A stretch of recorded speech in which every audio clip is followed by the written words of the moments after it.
Selalu ya harus Bisa. enter. Aduh. Parkur dikit. Iya, yang situ tarik napasnya panjang banget, lagi capek kayaknya. Ini kita wireless ya sekarang syuting. Ini pakai bluetooth kan? Oh gitu, keren juga. Nah, Oke. nih pointer sudah ada. Mulai aja kali ya. Mulai. Yuk. Yuk, nih Matador. Itu dia. Nah, Mulai. minta, yuk. Guys, minta tolong ambilin kabel guys, ini mau cokol dulu, cokol nih, cokol. Oh iya benar. Ini gue ngomong sama angin ya? Kayak mau tembok nggak sih? Oh, iya. Ini kayak ini studio. Dikira televisi kali, gue cuma Tontonan masyarakat. tontonan. Bentar deh. Ini studio apa kayak kota gaib Saranjana nggak sih? Asik, ini agak jauh ya, tapi bener juga sih. Serem kan? Iya, sengaja Ada ya? yang- Ini emang lagi mau bridging film apa sih kita? Iya. batuannya. bukan ya? Batuannya. Bukan ya? Tapi beneran guys. Kosong ya? Ada orangnya tapi. Iya.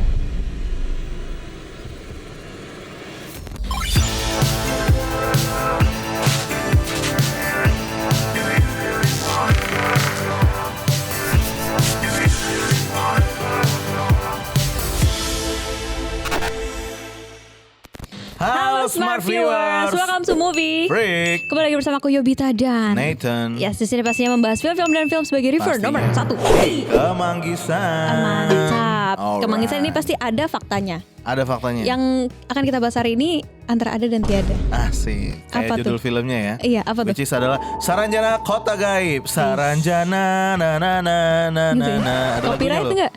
Enggak kan gue Enggak nyanyi. ya? Nah, kalau gue nyanyi Baik. nadanya kan kemana-mana. Jadi nggak akan kena copyright ya. Ada dan tiada, lagunya ada. Lagunya ada. Kotanya ada apa enggak? Nggak ada yang tahu. Enggak ada yang tahu. Nah, Jujur, percaya nggak?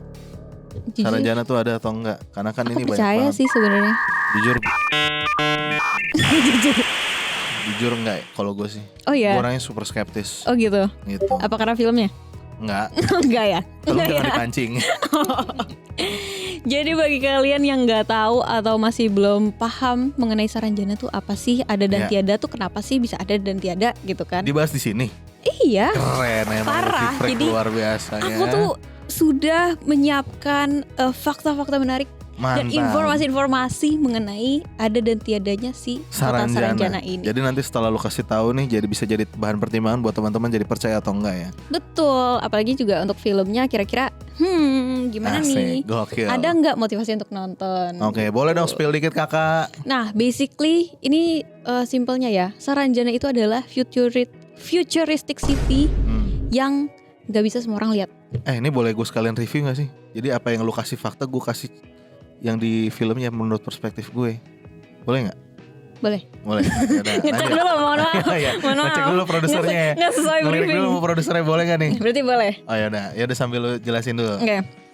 Jadi Saranjana ini katanya tuh kota yang maju banget. Oke, Dan semua orangnya tuh yang tinggal di situ super rich. super Kayak rich. resourcesnya tuh banyak, mudah, semuanya ada, semua orang sejahtera. Oke, Tapi nggak kelihatan. tapi nggak kelihatan orangnya. Mm-mm. Orangnya atau kotanya? Kotanya Oh iya, dan kotanya. penghuninya. Oh iya Gitu. bener-bener. Nah, jadi emang ini untuk apa ya, sejarahnya lah ya. Oke. Jadi tuh emang si kota Saranjana ini tuh udah pernah recorded di peta. Oh gitu, ini beneran Cok. Iya beneran. Lu Jadi lihat nggak di Google waktu itu? Lihat, Lu data ini dari mana? Bentar, Ada risetnya. klarifikasi dulu. ada riset nih. Oh kita ada bintil ya? Nanti kalau mau Badan intelijen. nama kalau- badan intelijen kita. kalau mau bintil. reference boleh nanti aku kasih. Iya. Mau bentuk Oke. apa citationnya silakan ntar Wih, aku keren kasih. banget. Mantap. Ada daftar pustakanya nanti di Iya. akhir acara ya. Nah, enggak dong. Oh nggak ada, ya Nggak udah ada. lanjut. Jadi katanya si kota Saranjana ini tuh kan pernah tercatat di peta. Oke, Peta buatan Salomon Muller. Salomon Muller, Nah, yang pasti jadi- bukan orang Indonesia ya? Bukan, jadi dia ini seorang naturalis Jerman yang berekspedisi lah ke Indonesia. Oke, Dulu kan namanya masih Hindia Belanda ya. ya, Terus pokoknya dia tuh menjelajah ke berbagai pulau di Indonesia mulai dari tahun 1826. 1826. Oke, Dia kalau nggak salah tuh mulainya dari Pulau Irian, pokoknya dari sebelah Awalnya. sana, terus mulai ke tengah ke Pulau Jawa, siap. terus nyampe lah dia ke Kalimantan. Nah, Kalimantan. dia bikin peta juga itu apa kayak laporan gitu ya berarti setelah dia berekspedisi. Pokoknya Iya, dia iya. tuh di situ mau mengeksplor flora dan fauna yang ada di Indonesia. Ada Karena di mungkin Indonesia. eksotis kali ya. Eksotis, katanya ada One Piece ya di Kalimantan ya. Nggak usah menambah-nambah. Sorry, lanjut. Terus Maaf. apa namanya dia akhirnya bikin peta. Yang di publish tahun 1845. 1845 Sekitar publish. iya Oke. 20 tahun setelah dia nyampe di Indonesia lah intinya. Dia Ya. bikin petanya dengan nama wilayah Tanjung Huk Saranjana. Tanjung Huk Saranjana. Duluan ada tuh petanya tuh ada gambarnya. Jadi kalian kalau mau nyari silakan Ada bisa jadi bisa ngira-ngira ini beneran apa enggak. Cuman emang seiring berjalannya waktu itu tuh di peta modern Indonesia saat ini Ya. itu nggak ada. Jadi mungkin diubah nama kotanya atau gimana aku nggak ngerti. Nggak Apa ngerti. mungkin ada alasan tertentu kalau emang itu dihapus? Konspirasi kita nggak tahu. Oke. Nah, kenapa juga banyak banget cerita karena ada juru kunci yang bisa lihat. Juru kunci. Iya. Wow, kunci nih kenapa nih? Jadi dia ahli bikin kunci. Enggak Bukan. Nggak gitu, nggak Bukan gitu. dong. Ini depan Jadi- sini juga banyak kalau kayak gitu Iya. ya. Depan sini ada nih. Jadi emang beberapa juru kunci ini tuh kayak punya Beberapa, bukan satu doang berarti. beberapa ada banyak. Oke, I see. Jadi dia punya kayak keahlian dia mata batinnya tuh bisa dipakai untuk melihat si kota ini dan berkomunikasi dengan orang-orang yang tinggal di situ. Oh, I see. Oke, Kan oke. kayak beneran gak ya pening halu tapi masalahnya banyak gitu. Ya. Kenapa agak creepy juga? Karena kalau misalnya kalian tahu itu dari cerita-cerita si juru kunci atau cerita-cerita orang yang pernah mungkin ngelihat atau nggak sengaja ngelihat itu tuh banyak yang suka diculik Oh my god. dan hilang. Maksudnya nyasar ke kota itu terus balik-balik kayak iya loh itu kota emang Emang beneran ada. beneran ada dan sesuai dengan cerita sebelumnya yang kayak semua orang tuh kayak itu futuristik banget, Iya, terus iya. banyak emas bergelimpangan kayak Iya. sejahtera orangnya Bener-bener. gitu. Dan banyak nih, salah satunya ceritanya tuh videonya Raditya Dika. Kalian kalau misalnya nonton Iya. episodenya yang Ari Lasso, Ya itu Pak. Ari Lasso, Ya, nggak ada yang nyambung bro di sini. nyamuk Ichi nih, Sanya Ari Lasso. Oh iya, arigato. Itu baru nyambung lagi. Ari Lasso ini cerita kalau dia tuh pernah konser di suatu kota di Kalimantan. Emang dia nggak menjelaskan kotanya tuh spesifiknya di Specifically yang mana. Cuman di tahun 2005 dia tuh konser di sana bersama dengan beberapa band lain dan ada ceritanya. Oke bro, gimana? Jadi katanya tuh penonton di acara konsernya dia tuh hampir 12.000 orang. 12.000 orang Berarti- banyak banget ya? Banyak banget kan? 12.000. Dan itu kota juga emang gak terlalu besar ya. Terus juga kan bareng sama band-band lain. Terus Ya. dari perspektifnya dia sendiri, wah banyak nih acara gede gitu kan. Terus 12.000. masa kak setelah mereka selesai nih bubaran, itu mereka siap-siap pulang dong balik ke hotel. Ya. Balik ke hotel, itu dia keluar venue masa gak ada orang. Berarti Sama maksudnya sekali. berarti 12.000 itu Nah. manusia gitu? Jadi bertanya-tanya dong, masa 12 orang itu bisa hilang sekejap. Sekejap. Apalagi pintu keluar masuk itu cuma satu. Cuma satu ya? Iya, dia Ini mau luar lewat biasa ya. mana? Ini berarti bahkan Ari Lasso setenar itu sampai Saranjana pun semuanya Nah. pada jatuh cinta ya? Nah, kan berarti dia ini ya, apa dunia fisik dan juga gaib juga Iya, terkenal jangan-jangan- hebat benar. juga ya. Atau jangan-jangan Iya dia kan? tampilnya di Saranjana? Nah, itu makanya jadi pertanyaan. Oh, iya. Apalagi kayak public figure Ari Lasso, Iya. percaya nggak ya gitu. Iya. Soalnya katanya orang yang masuk Saranjana itu orang-orang yang terpilih, orang-orang yang berkemampuan khusus. Oke. Nah itu mungkin Ari Lasso kan salah satu vokalis legend Indonesia. Ya? Iya, Mungkin dia terpilih, dia chosen one. the chosen one, you know? Terus juga ada satu lagi nih masih nyambung sama ceritanya Ari Lasso ya. Ya. Jadi ada salah satu panitianya yang mandi. Kalau misalnya kalian udah selesai acara, jangan mandi. Oh, cok pantesan. Ya gue mulai nyambung nih, mulai nyambung. Deh, lanjut dulu ya. Bentar, karena ada Kenapa? beberapa adegan di film yang gue nggak nyambung. Oke. Kayak ini tuh kenapa kayak gini Ada ya? Cok? pantangan-pantangan gitu ya. Iya, ternyata bukan pantang-pantangan, tapi Kayak apa? dari cerita-cerita lo tadi tuh ada benang merah. Jadi kenapa Oh, ternyata oke. ada larangan-larangan yang sebenarnya specifically diceritain di film. Gue nggak ngerti. Ternyata secara rules-nya tanda kutip berarti emang di sana tuh dipercayai seperti itu. Tapi maksudnya di filmnya tuh tidak explain secara secara gamblang. Kalau misalnya tuh ini tuh hal yang dilarang ternyata dilakuin gitu. Baru Nah. nyambung gue. Salah satunya itu tadi. Ini real story-nya yang nih mandi ya. Kak. Dia mandi. Tiba-tiba dia dengar ada suara orang minta tolong. Teriak-teriak, Ya, minta tolong. minta Turunlah tolong. dia. Ya, Ternyata itu kepala produksinya yang nabrak. tiba-tiba kecelakaan patah tulang. patah tulang. Terus. Iya, jatuhnya kayak Berarti yang minta gimana tolong ya? siapa dong? Nggak, itu emang beneran orangnya Oh, bener. yang minta tolong. Jadi gini, pertanyaannya kira adalah setan. kayak dia kan istilahnya melanggar suatu larangan Ya mandi. mandi kan. Terus Ya. tiba-tiba ada orang yang celaka. Kayak itu sketchy banget sih. Maksudnya kayak Iya. ini ada. beneran emang karena dia ngelanggar itu kah atau Jadi emang kan bimbasnya ke kebetulan? orang lain. Iya kan Paham, serem paham. ya. Terus juga banyak juga cerita-cerita dari ini pokoknya dari podcastnya Raditya Dika aja tuh ada aku ngeliat 2 orang ya, yang satu yang Ari Lasso itu, yang satu lagi yang episodenya Gusti Gina. Jadi dia tuh pemain di film ini juga. Yang mana ya? Hamidah. Oh iya, kalau Hamidah. Kalau disebut namanya gue baru langsung nyambung. Iya. Maaf Jadi ya. dia tuh pernah diundang ke podcastnya Raditya Dika. Iya. Terus dia tuh emang YouTuber kan. Dia emang ngangkat cerita-cerita horor, cerita-cerita mistis di Indonesia. Terus yang waktu itu sempat viral adalah cerita tentang Saranjana ini. Saranjana. Terus sampailah dia pergi ke sana karena emang itu hometownnya dia. Dia tuh emang orang Kalimantan Selatan. Dia pergi ke sana terus dia nge-research semuanya, dia ketemu semua juru kunci. Terus juga dia ke desa yang katanya tempat gerbangnya si Saranjana itu. Iya. Terus dia menulis buku gitu. Si Gusti Gina ini. Terus makanya bukunya viral juga, ceritanya lagi naik-naiknya juga. Dia ditawarin lah skrip untuk film ini gitu. Oh, I see. Iya, mungkin ada beberapa ceritanya juga yang masuk ke situ kali ya. Dari bukunya juga. Dari bukunya ya. Paham. Gitu, menarik banget sih. Jadi kayak banyak cerita mistis yang bikin kita jadi bertanya-tanya gitu loh. Iya. Dan juga kalau misalnya kalian nyari di TikTok, di Twitter, di X, Anjay. itu kayak ada aja ceritanya tentang si Saranjana ini. Makanya pas dibikin filmnya, jadi banyak orang yang jadi penasaran juga gitu. Kayak ini kota mistis di Indonesia yang katanya kaya banget kan. Iya. Beneran gak sih? Bener. Gitu. Apakah bisa membayar hutang-hutang Indonesia? Nah, kalau misalnya bisa kan bermanfaat toh. Betul. Nah. Tapi nanti karena uangnya uang goib, nanti pas dibayar tiba-tiba di sana udah hilang uangnya. Udah. Oh iya, sorry. Stop politik. Jadi gimana nih? Sorry. Lanjut aja kita ke filmnya ya. Nah, ngomongin mengenai sinopsisnya, ini di sini menceritakan seorang grup band di mana di sana ada event di Kalimantan gitu ya, salah satu kota di Kalimantan. Akhirnya mereka diminta perform di sana. Terus di sana ya mungkin terjadilah satu larangan, mungkin karena salah satu larangan atau mungkin dia orang terpilih juga kayak tadi lu udah sebut gitu ya.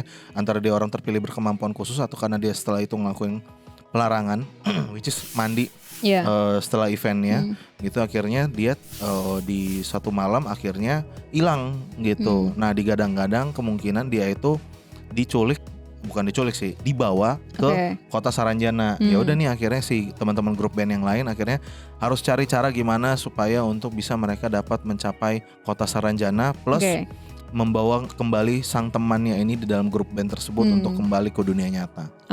Menyelamatkan, rescue the temennya. Anjay, the temennya. Nah, udah cukup ya. Udah, itu sinopsis. Lanjut, sutradaranya di sini ada Johansia Jumberan, terus ada Rido Ivande Rama juga. Dan di sini case-nya banyak banget ya. Ada Dinda Azani, Luffy Aulia, Ajeng Fauzia, Maurice Sam, Ananda George, Emma Diat.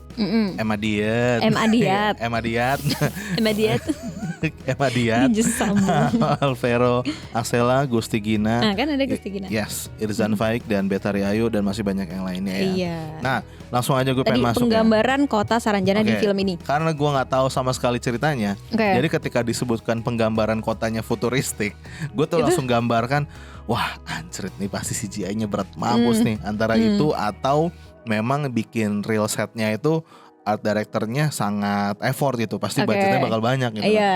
Wah pas sangat di luar ekspektasi ya. Tapi walaupun memang pada saat gue liat trailernya, gue udah set my expectation lumayan low gitu. Karena gue udah berasa gue udah nangkep nih vibes-vibesnya kemana gitu kan. Kayaknya bentuk filmnya seperti apa gitu. Gampangnya kendaraan di sana aja deh.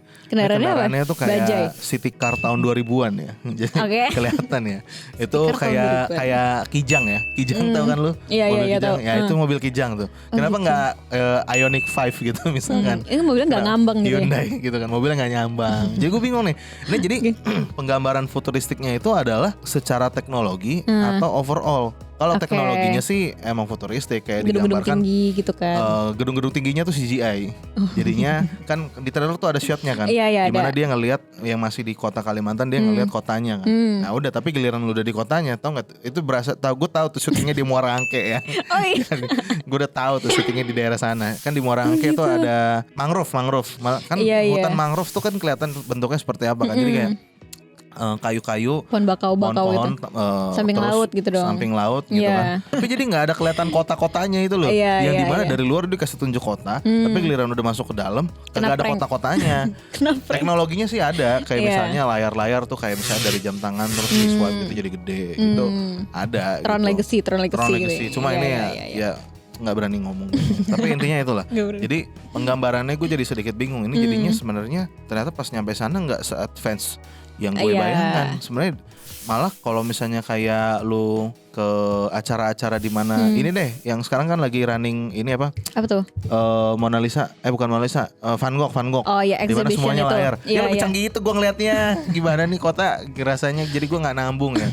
Ngomongin budget, gue Kenapa? merasa kalau misalkan memang ini filmnya tuh kayak bentuknya tadi sebelum ini kita udah sempat ngomong gitu kan.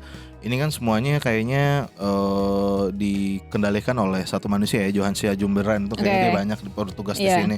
Mungkin bisa nggak tahu ya, berasa kayak passion project aja sih kayak antara itu atau memang lagi aji mumpung gitu Iya, kan, karena lagi sarjana, viral banget. naik-naiknya terus akhirnya udah lo gue bikin film aja. Oke. Terus sebenarnya plot pointnya mirip-mirip banget sama apa yang udah disebutin tadi gitu.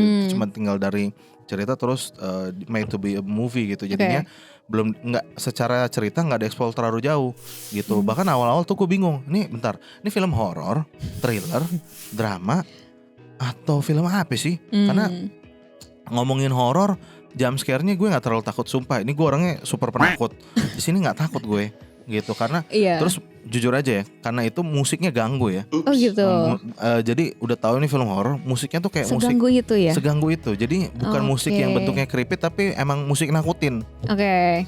Gue emang lihat juga sih di trailer tuh kayak rancu arahnya kemana kan? Arahnya kemana? Dari gue awalnya mikir karena ada pocong-pocongan, gue mikir anjir nih film horor kali ya. Iya. Gitu. Tapi pas nyampe situ, lah ini kok filmnya Iya. kayak gini, dramanya panjang, horornya nanggung. Nah, jadi semuanya serba nanggung. Oke. Secara sinematografi nanggung, karena gini ya, ini ada shot banyak banget.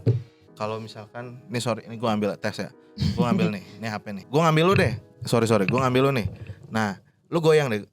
Nah, jangan Enggak. kebanyakan. Misalnya lu geser kan. Nah, kamera gue gini. Kaget gitu. Gitu kayak. Oh. Jadi dia nge-adjust. Gemeter kali dia mau ngambil. pertama Dia mau kali. adjust. Jadi misalnya lagi walking nih, Iya. lagi walking, terus kameranya mestinya still, terus orangnya belok kanan.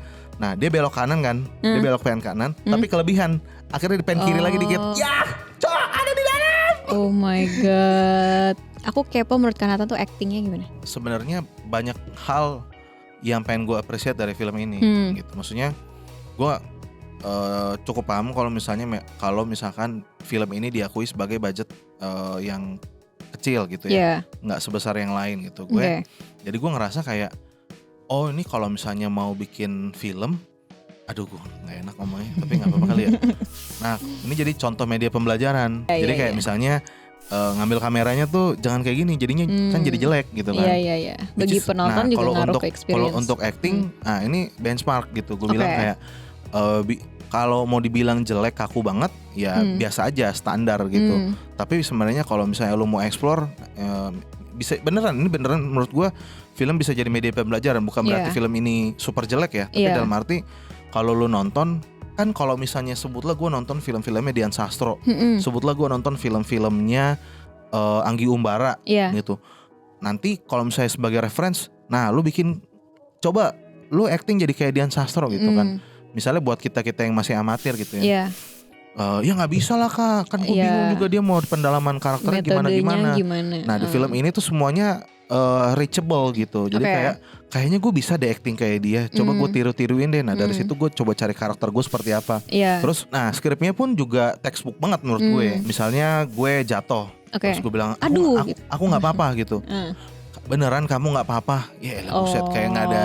Ya udah jadi textbook banget. Jadi kayak banternya back and forth itu bentuknya textbook banget. Kayak misalnya orang ngomong ini to be expect untuk ditanyain ini. Jadi nggak ada narasi-narasi yang menurut gue super exciting gitu di dalam sini untuk secara dialognya. Untuk standar yang bentuknya produksinya budgetnya pas, gue nggak bilang ini film jelek, tapi malah bagus banget untuk jadi media pembelajaran. Secara musik gue ngerasanya itu kayak budget film pendek tapi disuruh bikin film layar lebar, gampang lah kayak gitu. Panjang-panjangin. Gitu. sekali lagi ya, ini bukan menurut gue gue mendiskreditkan film ini, tapi benar-benar bisa jadi pembelajaran. Gue suka banget, maksudnya dalam arti gue sangat menyarankan orang kalau misalnya pengen belajar bikin film, nonton film ini salah satu contohnya gitu. Ini gue beneran loh, bukannya saking jeleknya makanya gue harus bagus-bagusin makanya gue ngomong kayak gini, gitu. Terus bioskopnya dibukanya belum segitu banyaknya layar di Jakarta lah paling enggak ya, gitu. Jadi masih bioskop-bioskop tertentu. Semoga sih di dalam waktu 1 minggu ke depan bisa naik ya. Bisa naik gitu ya, karena film-film yang lama mulai ditarik-tarik gitu misalkan. Tapi emang di Kalimantan tuh ini banget, populer banget. Banyak yang kosong di sana. Banyak yang kosong, maksudnya banyak yang penuh gitu. Nah itu makanya gue sempat kepikiran gitu, maksudnya semoga sih di Kalimantan ini juga jadi naik gitu ya. Untuk secara yang lainnya sih menurut gue sebenarnya gue mau bilang apa lagi ya gitu. Kalau misalkan acting ya serba nanggung. Gatalnya tuh di skripnya aja sih gitu. Karena kalau bisa lebih baik lagi sih menurut gua, kayak pengambilan keputusan, terus misalkan plot-plot di mana siapa yang harus mati, siapa yang masih hidup gitu, kayak jadi beberapa hal yang menurut gua bisa lah dikasih twist dikit, itu jadi agak nanggung aja dan agak nggak kena gitu, karena tiba-tiba anjir kok dia mati nggak jelas gitu gue. Gitu. Misalnya beberapa hal yang gue temuin kayak gitu. Nah kalau misalkan dibilang worth it atau paling gampang gini, worth it atau nggak nonton ini, menurut gue biasa aja. Aja. Kalau lu nggak nonton film ini bakal nyesel atau enggak? Gue bilang nggak bakal nyesel kalau nggak nonton film ini. Nah berarti ratingnya dari Kanatan berapa? Kalau dikasih rating maybe 5,5 gitu ya. Nggak jelek banget tapi nggak sampai 6 menurut gue, masih 5,5 lah boleh. 5,5 dari 10. Yes.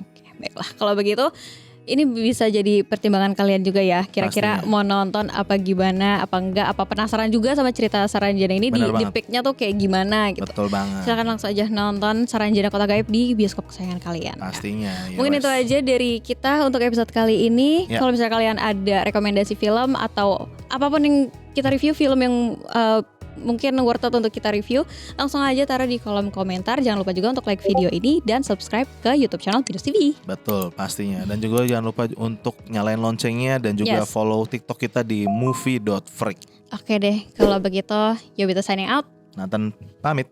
See you on the next episode. Bye.